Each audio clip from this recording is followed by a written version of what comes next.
어머님, 저는 이 연애를 예약한 적도 결제에 동의한 적도 없습니다. 그게 무슨 소리야? 네가 안 내면 이 돈을 누가 내? 3,240만 원이 적힌 영수증을 앞에 두고 시어머니가 호텔 로비에서 며느리의 머리채를 잡아당겼습니다. 투숙객들의 시선이 쏠리는 가운데 지아는 가까스로 그곳을 빠져나왔습니다. 하지만 그 순간부터 진짜 지옥이 시작되었습니다. 1분 간격으로 울리는 100통의 전화, 회사 앞 시위, 그리고 친정 아버지의 목숨까지 위협받는 상황. 모든 것을 잃을 위기에 몰린 그녀가 선택한 것은 완벽한 복수였습니다. 오늘의 사연 시작합니다. 챕터 1 지옥의 시작. 3천만 원짜리 계산서. 지안이 호텔 대연회장 문을 열고 들어서는 순간 웅성거리는 소리와 함께 달콤한 와인 향이 코끝을 스쳤습니다. 연회장 안은 이미 20여 명의 사람들로 북적였습니다. 시어머니 복자가 화려한 한복을 입고 상석에 앉아 있었고 그 주변에는 시댁 친척들이 고급 코스 요리를 앞에 두고 떠들썩하게 이야기를 나누고 있었습니다. 어머, 우리 며느리 왔네. 복자가 큰 소리로 외치며 손을 번쩍 들었습니다. 연회장 안의 모든 시선이 지안에게 쏠렸습니다. 여러분, 우리 집 복덩이 며느리가 내 칠순을 축하한다며 오늘 이 호텔을 통째로 빌려 쏘기로 했다고. 복자의 목소리가 연회장 전체에 울려 퍼졌습니다. 친척들이 박수를 치며 지안을 바라봤습니다. 와, 역시 지안이는 달라. 시어머니 칠순에 이런 대형 호텔을 빌리다니. 지안의 얼굴이 하얗게 질렸습니다. 손에 든 핸드백을 꽉 쥐며 도준을 찾아 시선을 돌렸습니다. 도준은 친척들 사이에 끼어 앉아 와인 잔을 기울이고 있었습니다. 여보, 이게 무슨 일이야? 지안이 도준에게 다가가며 속삭였습니다. 하지만 도준은 술에 취한 듯 비틀거리며 지안의 어깨를 툭 쳤습니다. 자기야, 왜 이렇게 늦었어? 어머니 칠순인데. 도준의 말투가 평소와 달랐습니다. 지안은 뭔가 잘못되었다는 직감에 몸이 굳어졌습니다. 여보, 나는 호텔 예약 같은 건 하지 않았는데. 에이, 그런 말 하지 마. 오늘 우리 와이프 카드 한도 무제한이니까 마음껏 시키라고. 도준이 갑자기 지안의 가방에 손을 넣어 법인 카드를 꺼내 들었습니다. 지안이 깜짝 놀라 카드를 되찾으려 했지만 도준은 이미 카드를 지배인에게 건네주고 있었습니다. 여보, 잠깐만. 지배인님, 이 카드로 결제하시면 됩니다. 지배인이 정중히 카드를 받으며 고개를 숙였습니다. 지안의 심장이 빠르게 뛰기 시작했습니다. 연회가 진행되는 동안 지안은 식은땀을 흘리며 앉아 있었습니다. 친척들은 비싼 와인을 마시며 큰 소리로 웃어댔습니다. 이 발렌타인 30년산 정말 맛있네. 역시 지안이가 준비한 건 달라. 복자가 만족스러운 표정으로 지안을 바라봤습니다. 우리 지안이 정말 효부야. 시어머니 칠순에 이런 대접을 해주다니. 시간이 흘러 연회가 끝나갈 무렵 지배인이 지안의 테이블로 다가왔습니다. 그의 손에는 두꺼운 서류와 영수증이 들려 있었습니다. 고객님, 결제 서류입니다. 지배인이 공손하게 서류를 내려놓았습니다. 지안이 영수증을 보는 순간 눈앞이 캄캄해졌습니다. 총액 3,240만 원이라는 숫자가 선명하게 적혀 있었습니다. 잠깐만요, 이게 무슨... 남편분께서 미리 지불 보증서에 서명해 주셨습니다. 지배인이 도준의 서명이 적힌 서류를 보여줬습니다. 지안이 도준을 돌아봤지만 도준은 고개를 돌리며 와인 잔만 기울이고 있었습니다. 저는 이 연회를 예약한 적도 결제에 동의한 적도 없습니다. 지안이 떨리는 목소리로 말했습니다. 하지만 지불 보증서에는 이 카드도 제가 직접 준 게 아닙니다. 제 식사비 15만 원만 개인 카드로 결제하겠습니다. 지안이 법인 카드를 되찾아 가방에 넣고 자신의 개인 카드를 꺼냈습니다.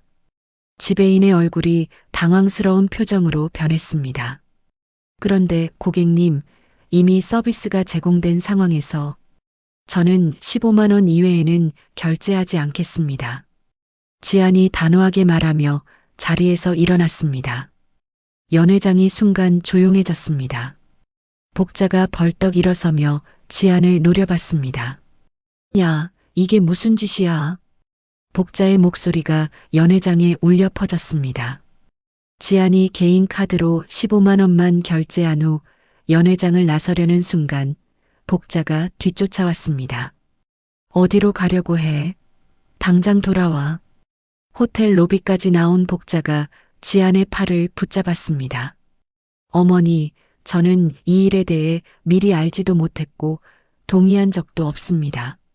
그게 무슨 소리야? 네가 안 내면 이 돈을 누가 내? 복자의 목소리가 점점 커졌습니다. 로비에 있던 투숙객들이 하나둘 쳐다보기 시작했습니다. 그때 도준이 로비로 나타났습니다.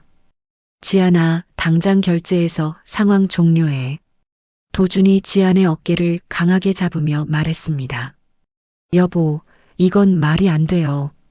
저는 네가 안 내면 누가 내냐고. 도준의 손에 힘이 들어갔습니다. 지안이 아픔을 느끼며 몸을 움츠렸습니다. 복자가 지안의 머리채를 잡아당겼습니다. 어디서 시어머니를 망신시키냐? 어머니, 놓으세요. 지안이 복자의 손을 뿌리치며 로비를 빠져나갔습니다. 호텔 밖으로 나온 지안이 택시에 올라타는 순간 핸드폰이 울리기 시작했습니다. 복자의 번호였습니다. 지안이 전화를 받지 않자 곧바로 또 다른 전화가 왔습니다. 그리고 또 다른 전화가 1분 간격으로 계속해서 전화가 울렸습니다. 집에 도착한 지안이 핸드폰을 확인하니 이미 20여 통의 부재중 전화가 찍혀 있었습니다. 시댁 단톡방도 메시지로 가득했습니다. 지안이 부모는 어떻게 딸 교육을 시켰냐, 예의도 모르는 년 시어머니를 이렇게 무시하다니. 지독한 욕설들이 줄줄이 올라와 있었습니다. 밤이 깊어갈수록 전화는 멈추지 않았습니다. 새벽 3시 정확히 100번째 부재중 전화를 확인한 지안이 서재로 향했습니다. 서재 책상 위에 놓인 서류들을 정리하다가 지안의 손이 멈췄습니다. 아파트명의 변경 신청서가 있었고 그 위에는 도준의 도장이 찍혀 있었습니다. 하지만 지안의 서명 부분은 비어 있었습니다. 지안의 얼굴이 차갑게 굳었습니다. 거실로 나가니 도준이 소파에 누워 코를 골고 있었습니다. 지안이 도준의 외투 주머니를 뒤지자 접힌 종이가 나왔습니다. 금전 소비대차 계약서였습니다. 복자가 작성한 것으로 보이는 계약서에는 연대보증인으로 지안의 이름이 적혀 있었습니다. 하지만 그 서명은 지안이 한 것이 아니었습니다. 지안이 안방으로 들어가 문을 잠갔습니다. 서재에서 가져온 인감도장과 통장들을 금고에 넣고 비밀번호를 바꿨습니다. 창밖이 밝아오기 시작했습니다. 지안은 밤새 쏟아진 100통의 전화 기록을 하나하나 엑셀 파일에 정리했습니다. 시간, 통화 길이, 발신자까지 모두 기록했습니다. 지안이 현관문을 나서며 거실의 도준을 내려다봤습니다. 도준은 여전히 코를 골며 자고 있었습니다.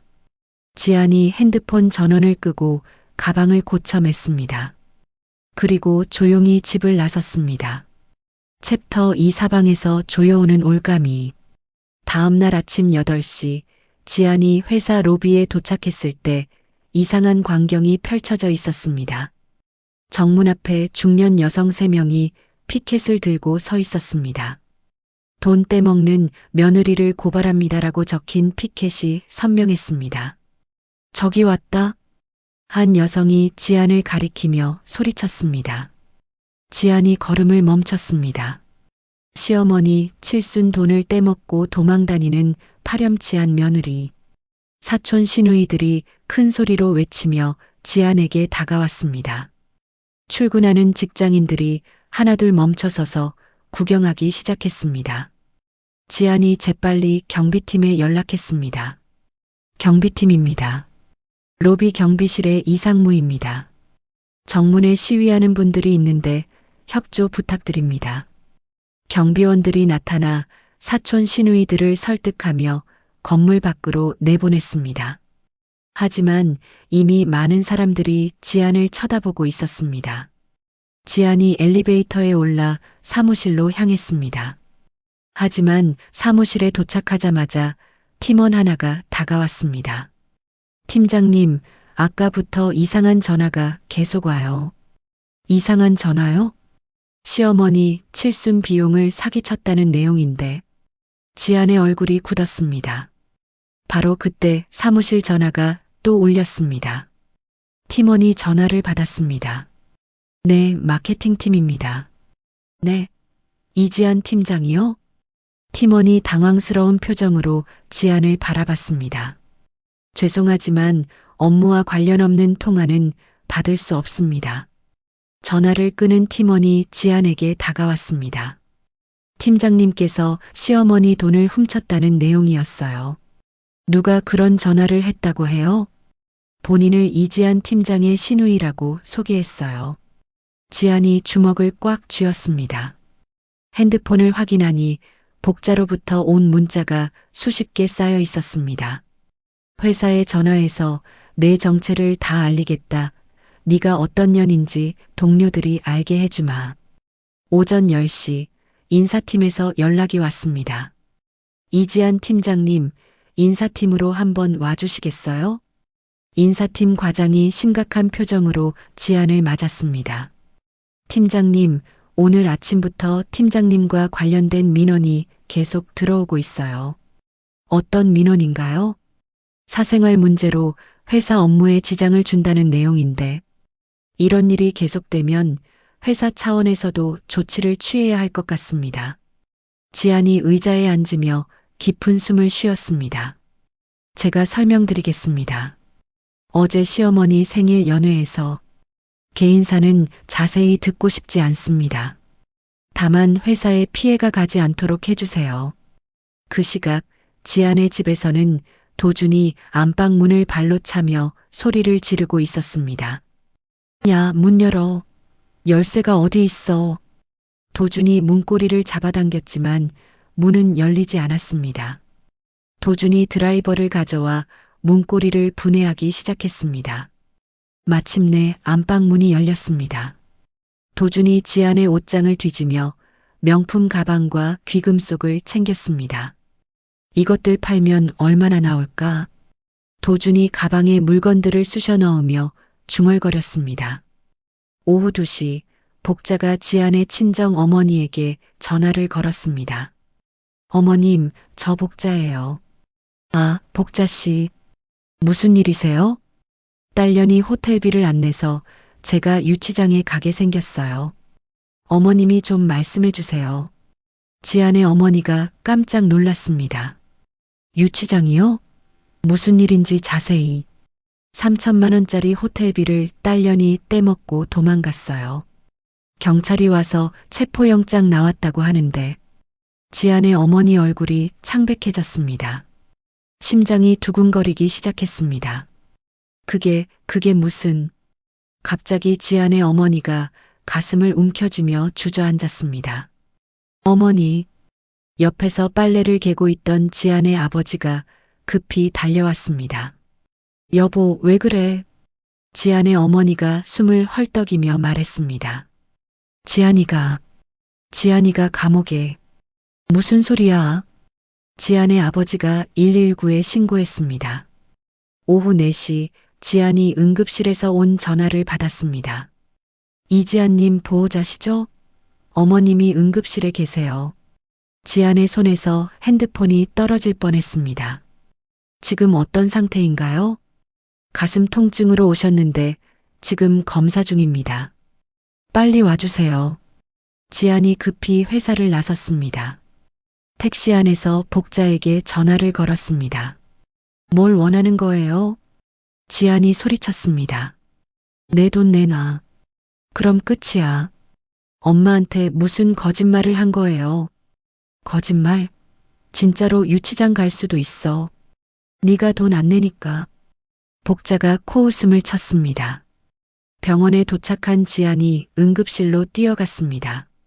산소호흡기를 끼고 누워있는 어머니를 보며 지안이 무너졌습니다. 엄마. 지안이 어머니의 손을 잡으며 눈물을 흘렸습니다. 의사가 지안에게 다가왔습니다.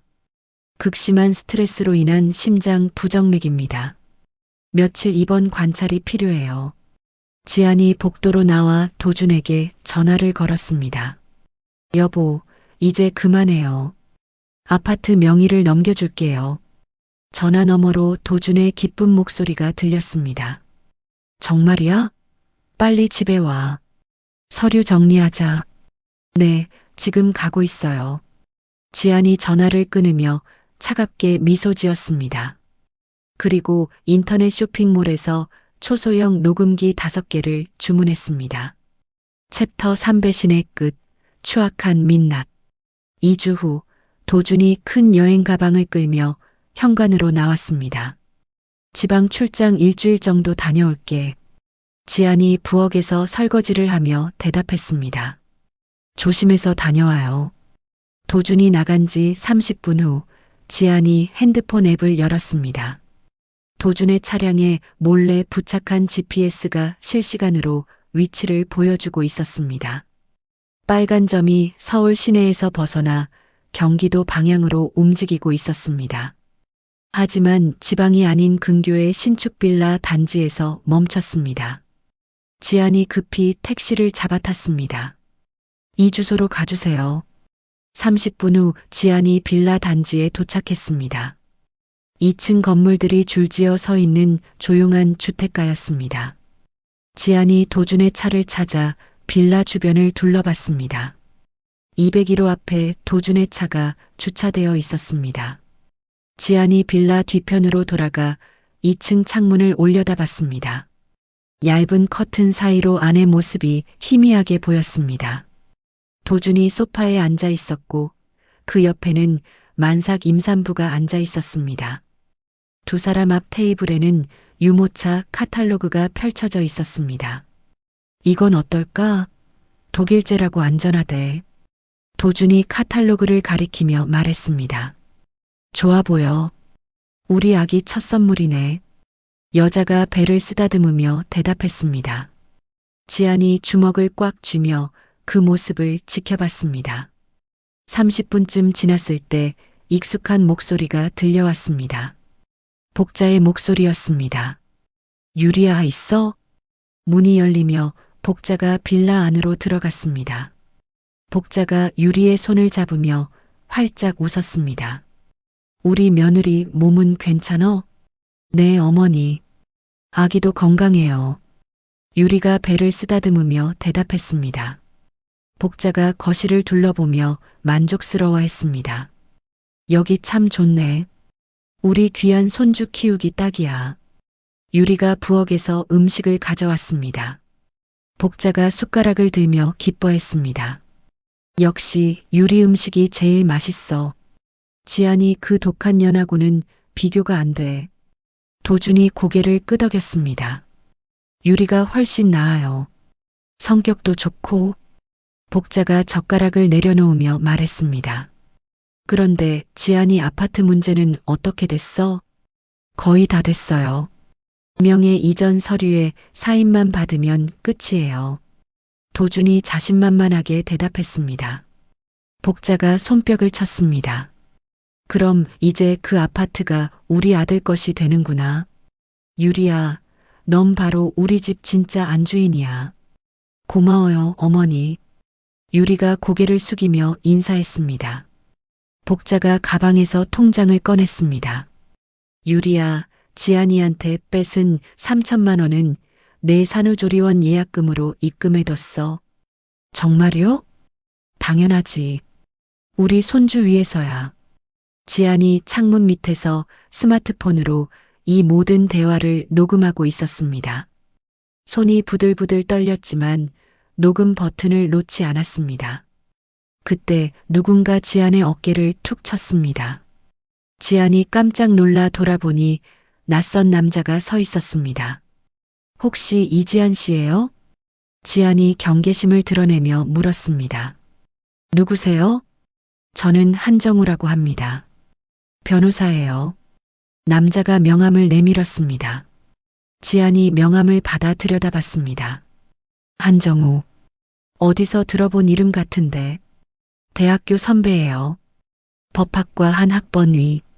지안의 눈이 커졌습니다. 정우 선배요? 어떻게 여기를? 따로 이야기할 곳이 있을까요? 중요한 얘기가 있어요. 정우가 빌라에서 떨어진 카페를 가리켰습니다. 카페에 앉은 정우가 서류 뭉치를 테이블에 올렸습니다. 선배는 어떻게 여기 온 거예요? 저 여자 유리 때문이에요. 정우가 유리의 사진을 보여줬습니다. 제 다른 의뢰인이 유리한테 사기를 당했어요. 조사하다 보니 지안 씨와 연결되는 걸 발견했죠. 지안이 서류를 들여다봤습니다. 유리의 과거 행적이 자세히 적혀 있었습니다. 이 여자가 지금까지 3번이나 유부남들한테 임신 사기를 쳤어요. 임신 사기요? 가짜 임신으로 합의금을 받아내는 수법이에요. 의료진하고 짜고 가짜 진단서도 만들어요. 지안의 얼굴이 하얗게 변했습니다. 그럼 도준이 아이 아버지라고 하는 것도 거짓일 가능성이 높아요. 이 자료 보세요. 정우가 또 다른 서류를 보여줬습니다. 유리가 과거에 불임 판정을 받은 의료 기록이었습니다. 이 여자는 애초에 임신이 불가능해요. 지안이 두 손으로 얼굴을 감쌌습니다. 그럼 지금 배도 실리콘으로 만든 가짜일 거예요. 초음파 사진도 조작된 거고. 정우가 가짜 초음파 사진의 원본을 보여줬습니다. 지안이 고개를 들며 정우를 바라봤습니다. 선배, 도와주세요. 저 사람들을 법적으로 완전히 끝장내고 싶어요. 정우가 지안의 손을 잡았습니다. 물론이죠. 제가 도와드릴게요. 두 사람이 카페를 나서며 빌라 쪽을 바라봤습니다. 창문 안에서 세 사람이 여전히 웃으며 이야기하고 있었습니다. 정우가 지안에게 작은 상자를 건넸습니다. 이거 브로치예요. 녹음 기능이 들어있어요. 지안이 브로치를 받으며 결심에 찬 표정을 지었습니다. 이제 진짜 전쟁을 시작하겠어요. 챕터 4 어둠 속에서 마주한 빛. 다음 날 오전 지안이 정우의 사무실에 도착했습니다. 깔끔하게 정돈된 사무실 벽면에는 각종 법률 서적들이 빼곡히 꽂혀 있었습니다. 앉으세요. 커피 드릴까요? 정우가 따뜻하게 웃으며 의자를 권했습니다. 고마워요, 선배. 지안이 가방에서 녹음기와 사진들을 꺼냈습니다. 어제 녹음한 내용이에요. 정우가 녹음 파일을 들으며 메모를 적기 시작했습니다. 복자와 도준, 유리의 대화 내용이 생생하게 들렸습니다. 이 정도면 사기죄 구성 요건을 충분히 만족해요. 정우가 고개를 끄덕이며 말했습니다. 그런데 선배, 또 다른 문제가 있어요. 지안이 스마트폰을 꺼내 은행 앱을 보여줬습니다. 도준이 제 명의로 5억 원 대출을 신청한 것 같아요. 정우의 표정이 심각해졌습니다. 언제 알게 됐어요? 오늘 아침에 은행에서 연락 왔어요. 서류 검토 중이라고.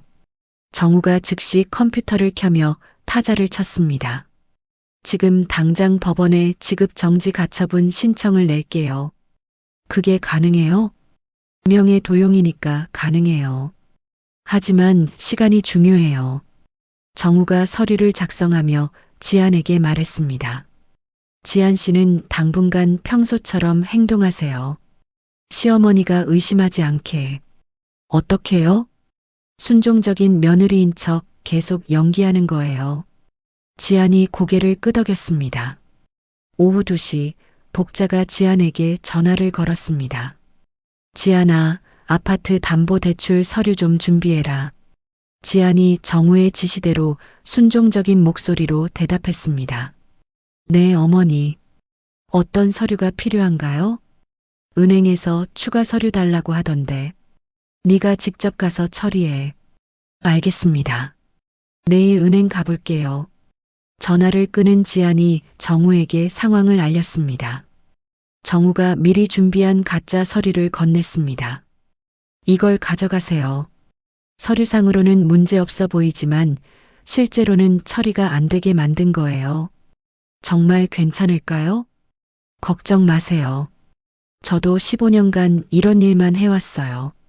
정우가 지안의 어깨를 토닥이며 격려했습니다. 그날 저녁 지안이 집으로 돌아오니 도준이 먼저 와 있었습니다. 어디 갔다 와? 병원이요. 엄마 면회하고. 도준이 소파에 누우며 대답했습니다. 아, 그래. 지안이 부엌에서 저녁을 준비하며 정우가 준 브로치를 옷에 달았습니다. 작은 브로치였지만 모든 소리를 선명하게 녹음할 수 있었습니다. 밤 11시 정우가 지안에게 안부 전화를 걸었습니다. 오늘 하루 어떻게 지냈어요?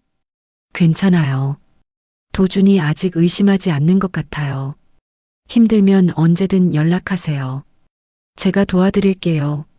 정우의 따뜻한 목소리에 지안의 마음이 조금 편해졌습니다.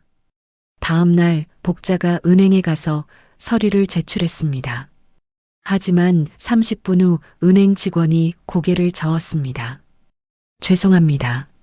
서류에 문제가 있어서 처리가 어려울 것 같습니다. 복자의 얼굴이 붉어졌습니다.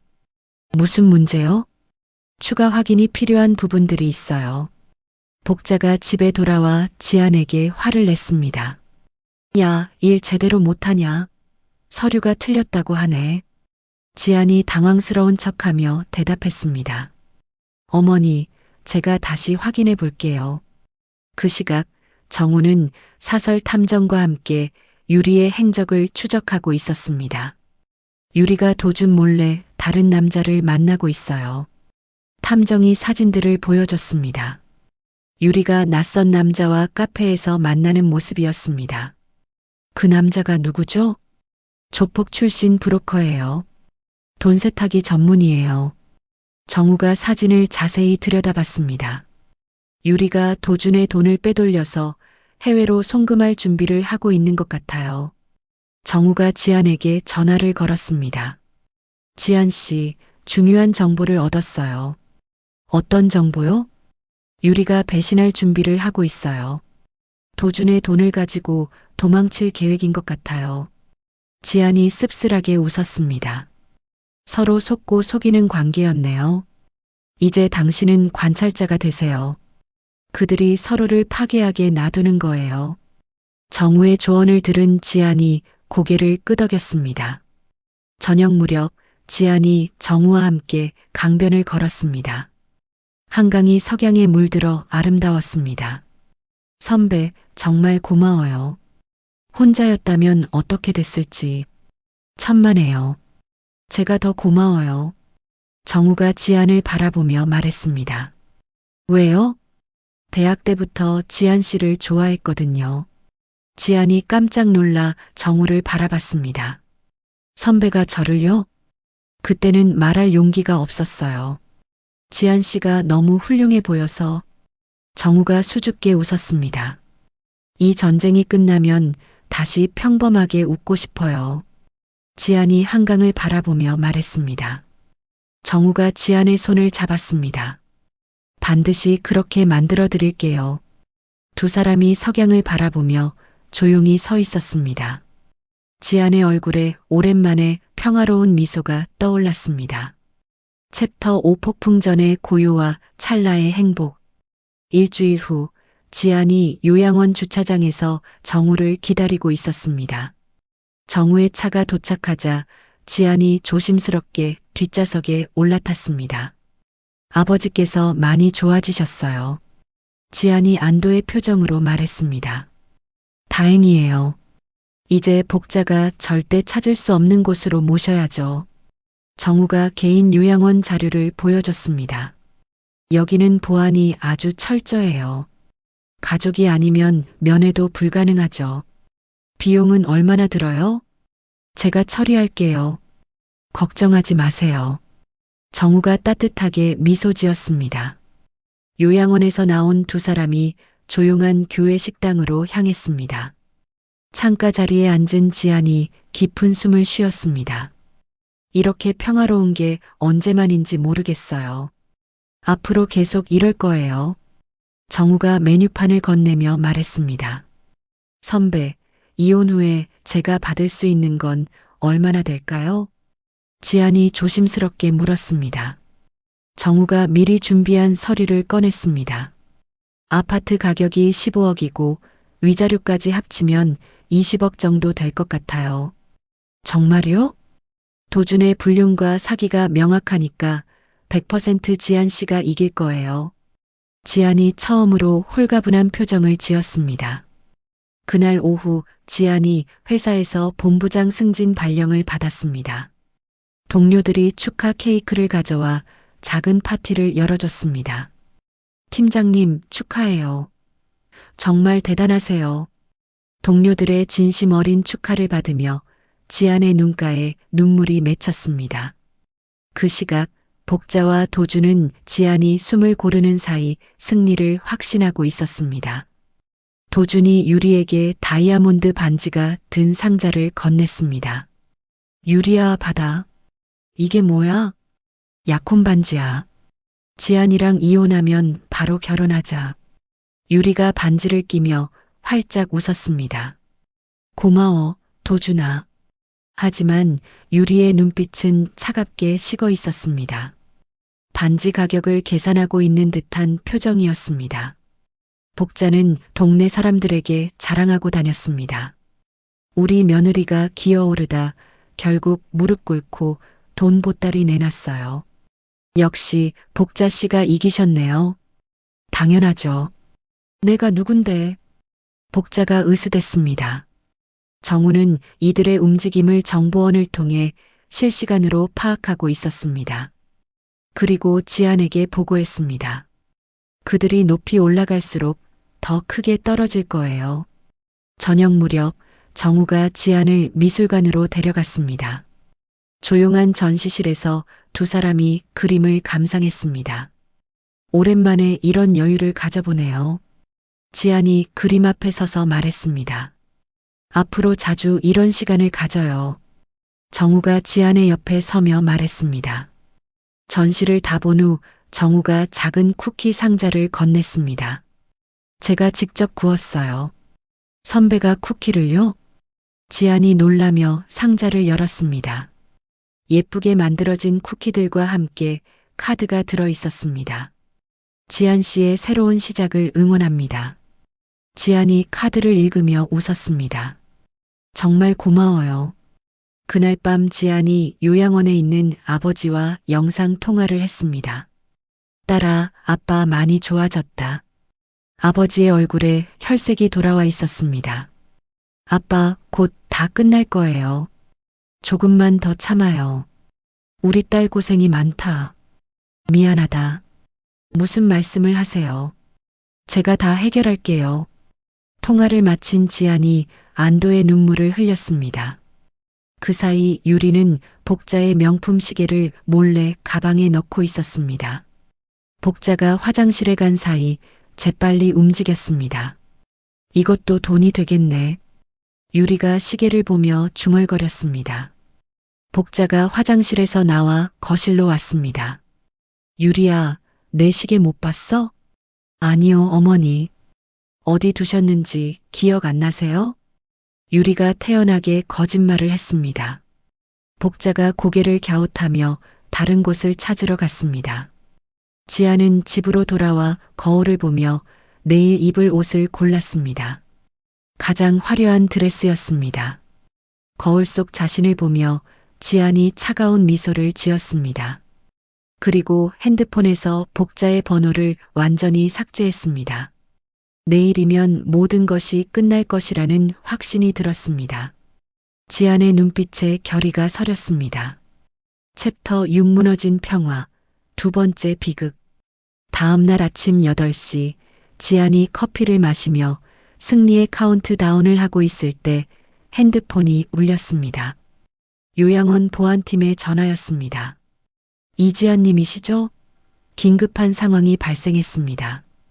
지안의 손에서 커피 잔이 떨어져 바닥에서 깨졌습니다. 무슨 일이에요? 어머님께서 직원을 매수해서 아버님을 강제로 퇴소시켰습니다. 뭐라고요? 지안이 소리를 질렀습니다. 보호자 행세를 하며 아버님을 데려갔어요. 지금 추적 중입니다. 지안이 급히 정우에게 전화를 걸었습니다. 선배, 복자가 아버지를 납치했어요. 뭐라고요? 지금 어디 계신지 아세요? 모르겠어요. 요양원에서 연락받고 GPS 추적해 볼게요. 일단 제 차로 가서 찾아봅시다. 30분 후 정우의 차에서 GPS 신호를 확인했습니다. 복자의 집에서 신호가 잡혔습니다. 지안과 정우가 복자의 집 앞에 도착했을 때 집안에서 고함 소리가 들려왔습니다. 당장 도장 찍어. 안 찍으면 이 늙은이 어떻게 될지 몰라. 복자의 목소리였습니다. 지안이 문을 열고 들어가자 끔찍한 광경이 펼쳐졌습니다. 아버지가 휠체어에 밧줄로 묶여 있었고 숨을 헐떡이고 있었습니다. 아빠. 지안이 달려갔지만 도준이 막아섰습니다. 네가 아파트 명의 안 넘기면 이 노인네 산소통 떼버린다. 도준이 아버지의 산소호흡기를 가리키며 위협했습니다. 한쪽에서 유리가 지안의 가방을 뒤지고 있었습니다. 핸드폰 어디 있어? 유리가 지안의 핸드폰을 뺏으려 했습니다. 복자가 지안의 머리채를 잡아당겼습니다. 어디서 감히 시어미를 속이려 드냐? 복자가 지안의 등을 발로 찼습니다. 지안이 바닥에 엎드렸습니다. 제발, 아버지만은. 지안이 복자의 발치에서 애원했습니다. 그때 지안의 아버지가 딸의 비참한 모습을 보고 충격을 받았습니다. 가슴을 움켜쥐며 의식을 잃고 쓰러졌습니다. 아빠. 지안이 절규했습니다. 바로 그 순간 현관문이 벌컥 열렸습니다. 정우가 경찰들과 함께 들이닥쳤습니다. 경찰입니다. 모두 손들어. 복자가 당황하며 변명했습니다. 가족끼리 병 수발드는 건데 무슨 상관이야. 정우가 태블릿을 꺼내 경찰에게 보여줬습니다. 복자 씨집 홈캠을 역해킹해서 확보한 영상입니다. 노인 학대 현장이 다 찍혔어요. 영상 속에는 복자가 지안의 아버지를 학대하는 모습이 선명하게 담겨 있었습니다. 강복자, 박도준, 노인복지법 위반 및 감금 혐의로 긴급 체포합니다. 경찰이 수갑을 채웠습니다. 복자가 소리를 질렀습니다. 이게 무슨 일이야? 내가 뭘 잘못했다고. 구급차가 도착해 지안의 아버지를 실어갔습니다. 지안이 구급차를 따라가며 아버지의 손을 잡았습니다. 아빠, 괜찮아요. 이제 다 끝났어요. 하지만 아버지는 의식이 없는 상태였습니다. 정우가 지안의 어깨를 감쌌습니다. 이제 자비는 없어요. 그들이 가진 모든 것을 태워버리자고요. 지안이 눈물을 닦으며 고개를 끄덕였습니다. 병원에서 아버지가 중환자실로 옮겨지는 것을 지켜본 지안이 정우에게 말했습니다. 시댁 일가뿐만 아니라 그들을 도운 친척들까지 다 끝장내고 싶어요. 물론이죠. 사회적 처형을 시작합시다. 정우가 차갑게 미소 지었습니다. 그 사이 유리는 짐을 싸서 도주를 시도했지만 정우가 미리 배치한 사람들에게 붙잡혔습니다. 놓아줘. 나는 아무 잘못 없어. 유리가 발버둥 쳤지만 소용없었습니다. 도주는 유치장에서 유리를 걱정하며 울부짖었습니다. 유리는 괜찮아? 우리 아기는? 하지만 유리는 이미 가짜 배를 벗어던지고 체포되어 있었습니다. 복자의 집에서는 정우가 압수한 가짜 임신 도구들이 증거품으로 수거되었습니다. 실리콘으로 만든 가짜 배와 조작된 초음파 사진들이었습니다. 지안이 병원 복도에서 정우의 손을 꽉 잡았습니다. 내일 복자 칠순 파티를 그들의 장례식으로 만들어요. 정우가 지안의 손을 더 꽉 잡았습니다. 그들이 준비한 무대에서 모든 걸 공개하는 거군요. 지안의 눈빛이 차갑게 빛났습니다. 복수의 마지막 카드를 꺼낼 준비가 되었습니다. 챕터 7P의 심판과 대공개. 복자와 도준이 거액의 보석금을 내고 풀려난 다음 날 복자는 자신의 건재함을 보여주겠다며 다시 호텔을 빌렸습니다. 이번에는 재출발 파티라는 이름을 붙였습니다. 모든 사람이 내가 이겼다는 걸 봐야 해. 복자가 거울 앞에서 화장을 하며 중얼거렸습니다. 호텔 연회장에는 지안의 재산을 나눠 먹으려던 친척들이 모두 모였습니다. 20여 명의 사람들이 고급 음식과 술을 앞에 두고 떠들썩하게 웃어댔습니다. 역시 복자 누나가 이겼네. 지안이 그년이 완전히 굴복했구만. 친척들이 박수를 치며 복자를 치켜 세웠습니다. 그 시각 지안과 정우는 호텔 제어실에 몰래 들어가 있었습니다. 정우가 미리 매수한 호텔 직원이 문을 열어줬습니다. 준비됐나요? 정우가 지안에게 물었습니다. 네, 모든 파일이 준비됐어요. 지안이 USB를 컴퓨터에 꽂았습니다. 연회장에서는 복자가 단상에 올라 인사말을 시작했습니다. 오늘 이렇게 모여주신 여러분께 감사드립니다. 박수가 터져 나왔습니다. 이제 곧 어머니 은혜 영상을 보여드리겠습니다. 복자가 자랑스럽게 말했습니다. 하지만 스크린에 나타난 것은 복자가 예상한 영상이 아니었습니다. 복자가 지안의 아버지를 학대하는 영상이 나오기 시작했습니다. 당장 도장 찍어. 안 찍으면 이 늙은이 어떻게 될지 몰라. 스크린 속 복자의 목소리가 연회장에 울려 퍼졌습니다. 친척들이 웅성거리기 시작했습니다. 저게 뭐야? 복자 씨가 저런 짓을? 복자가 당황하며 소리쳤습니다. 야, 저거 끄라고. 하지만 영상은 계속 나왔습니다. 이번에는 도준이 도박장에서 돈을 잃으며 지안 욕을 하는 장면이었습니다. 지안이 그년 때문에 내가 이 고생을 해. 스크린 속 도준이 주사위를 던지며 소리쳤습니다. 그 다음에는 유리와 다른 남자의 통화 녹음이 스피커를 통해 흘러나왔습니다. 도준이 바보야. 아이도 가짜고 돈만 챙겨서 튀면 돼. 그럼 그 아파트는? 그것도 다 내 거 될 거야. 연회장이 순식간에 아수라장이 되었습니다. 도준이 유리의 멱살을 잡았습니다. 야, 이게 무슨 소리야? 놓으라고. 유리가 도준을 밀어내며 소리쳤습니다. 복자가 스크린을 가리려고 뛰어다녔지만 소용없었습니다. 그때 연회장 문이 벌컥 열리며 기자들이 들어왔습니다. 플래시가 터지기 시작했습니다. 지안이 단상 위로 올라갔습니다. 손에는 두꺼운 장부를 들고 있었습니다. 여러분, 이 장부를 보세요. 지안이 장부를 펼쳐 보였습니다. 복자 씨가 친척들에게 지안이 돈으로 투자해 주겠다며 받아낸 돈 목록입니다. 친척들의 얼굴이 하얗게 변했습니다. 뭐라고? 우리도 사기당한 거야? 친척들이 복자에게 달려들었습니다. 복자야, 내 돈 내놔. 사기친 거 맞네. 복자가 친척들이 던진 음식과 술병에 맞아 비명을 질렸습니다. 아니야. 오해야. 도준은 유리가 휘두른 가방에 맞아 코피를 흘리며 쓰러졌습니다. 지안이 혼란스러운 현장을 내려다보며 말했습니다. 이게 바로 당신들이 원하던 3천만 원짜리 파티의 결말입니다. 지안이 100통의 부재중 전화 기록을 출력한 종이를 복자의 발밑에 뿌렸습니다. 하얀 종이들이 복자의 주변에 흩어졌습니다. 그때 정우가 수사관들과 함께 연회장으로 들어왔습니다. 강복자, 박도준, 횡령 및 사문서 위조 혐의로 재구속합니다. 수갑이 채워지자 복자가 울부짖었습니다. 안 돼. 이건 말이 안 돼. 하지만 아무도 복자의 말을 듣지 않았습니다. 유리는 현장에서 마약 투약 혐의로 긴급 체포되었습니다.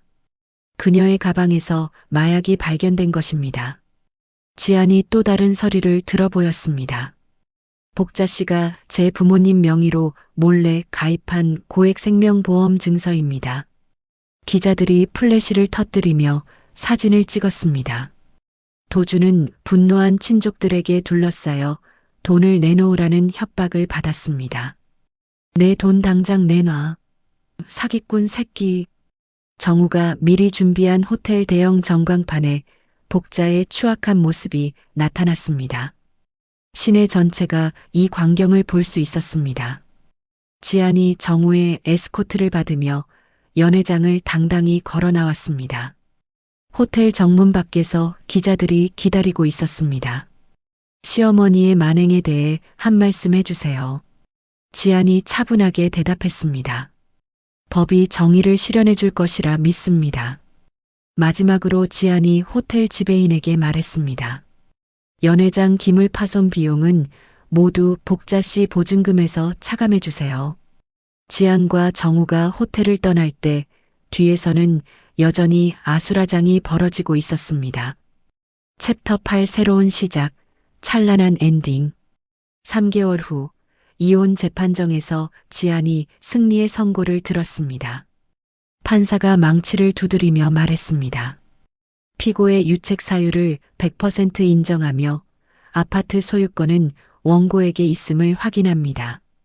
지안이 정우와 함께 법원 계단을 내려왔습니다. 햇살이 따뜻하게 두 사람을 비췄습니다. 축하해요. 완전한 승리예요. 정우가 지안의 손을 잡으며 말했습니다. 선배 덕분이에요. 혼자였다면 불가능했을 거예요. 교도소에서는 도준이 유리의 아이가 자신의 핏줄이 아니라는 유전자 검사 결과를 받았습니다. 도준이 종이를 구겨 던지며 벽에 머리를 박았습니다. 아니야. 이럴 리가 없어. 도준이 중얼거리다가 갑자기 말을 하지 못했습니다. 정신적 충격으로 실어증이 온 것이었습니다. 복자는 사기 피해를 입은 친척들의 소송에 휘말려 모든 재산을 잃었습니다. 무연고 노인 쉼터에서 다른 노인들과 함께 밥을 먹고 있었습니다. 지안이. 복자가 매일 지안의 이름만 부르며 헤매고 있었습니다. 다른 노인들이 복자를 피해 자리를 옮겼습니다. 지안의 아버지는 기적적으로 건강을 되찾았습니다. 새로 이사한 집 마당에서 지안과 함께 꽃을 심고 있었습니다. 딸아, 아빠가 이렇게 건강해져서 다행이다. 아빠, 이제 아무도 우리를 괴롭히지 않아요. 지안이 아버지의 어깨를 토닥이며 말했습니다. 회사에서는 지안의 승진 축하 파티가 열렸습니다. 동료들이 박수를 치며 지안을 둘러쌌습니다. 본부장님, 정말 대단하세요. 어떻게 그 모든 걸 혼자 해내셨어요? 지안이 미소를 지으며 대답했습니다. 혼자가 아니었어요. 좋은 사람들이 도와줬거든요. 그때 정우가 파티장에 나타났습니다. 손에는 꽃다발을 들고 있었습니다. 축하해요, 본부장님. 정우가 꽃다발을 건네며 장난스럽게 말했습니다. 동료들이 두 사람을 보며 박수를 쳤습니다. 파티가 끝난 후 지안과 정우가 옥상으로 올라갔습니다. 지안이 가방에서 낡은 종이를 꺼냈습니다. 이게 뭐예요? 예전에 호텔에서 받은 3,240만 원짜리 계산서예요. 지안이 라이터를 꺼내 종이에 불을 붙였습니다. 종이가 타면서 재가 되어 바람에 날렸습니다. 이제 정말 다 끝났네요. 정우가 지안의 어깨에 손을 얹었습니다. 어느 화창한 주말 두 사람이 바닷가를 걸었습니다. 푸른 바다가 햇살에 반짝였습니다. 누군가의 며느리나 아내가 아닌 오직 저 자신으로 사는 게 이렇게 행복한 줄 몰랐어요. 지안이 바다를 바라보며 말했습니다. 정우가 지안의 손을 잡았습니다. 앞으로도 계속 함께 걸어가요. 네, 좋아요. 정우가 작은 상자를 꺼냈습니다. 나침반 모양의 예쁜 목걸이가 들어 있었습니다. 지안 씨의 앞길에 항상 올바른 방향만 있기를 바라는 마음이에요. 지안이 목걸이를 받으며 눈물을 글썽였습니다. 고마워요, 정우 씨. 두 사람의 실루엣 너머로 눈부신 태양이 떠올랐습니다. 그날 저녁 지안이 집으로 돌아와 핸드폰을 확인했습니다. 재단에서 온 메시지가 있었습니다. 가정폭력 피해자 법적 지원 사업에 동참해 주셔서 감사합니다. 지안이 활짝 웃으며 메시지를 읽었습니다. 자신과 비슷한 처지의 사람들을 도울 수 있다는 생각에 뿌듯했습니다. 핸드폰에서 시어머니라고 저장되었던 번호를 영구 삭제했습니다. 그리고 정우의 번호를 즐겨찾기 맨 위에 등록했습니다. 그 시각 쉼터 근처에서 복자가 폐지를 줍고 있었습니다. 바람에 날린 신문을 주우려다 헤드라인을 보게 되었습니다. 이지안 본부장, 최연소 승진 쾌거. 크게 실린 지안의 사진을 본 복자가 통곡했습니다. 지안아, 지안아. 하지만 아무도 복자를 돌아보지 않았습니다. 지안은 아버지와 함께 마당의 꽃밭을 가꾸고 있었습니다. 더 이상 누군가의 전화 테러에 떨지 않아도 되는 평범한 일상이었습니다. 아빠, 이 꽃이 피면 정말 예쁠 것 같아요. 그럼, 우리 딸 손으로 심은 꽃인데. 아버지가 흙투성이 손으로 지안의 머리를 쓰다듬었습니다. 지안이 하늘을 올려다봤습니다. 구름 한 점 없는 맑은 하늘이 펼쳐져 있었습니다. 지안의 얼굴에 환한 미소가 번졌습니다. 이제 정말로 새로운 시작이었습니다.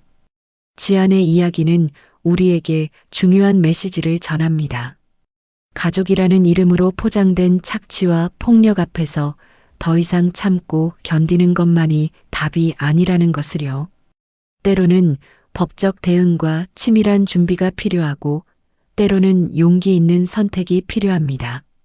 지안이 3천만 원짜리 계산서 앞에서 굴복하지 않고 당당히 맞선 그 순간부터 그녀의 인생은 완전히 달라졌습니다. 무엇보다 지안이 혼자가 아니었다는 점이 중요합니다.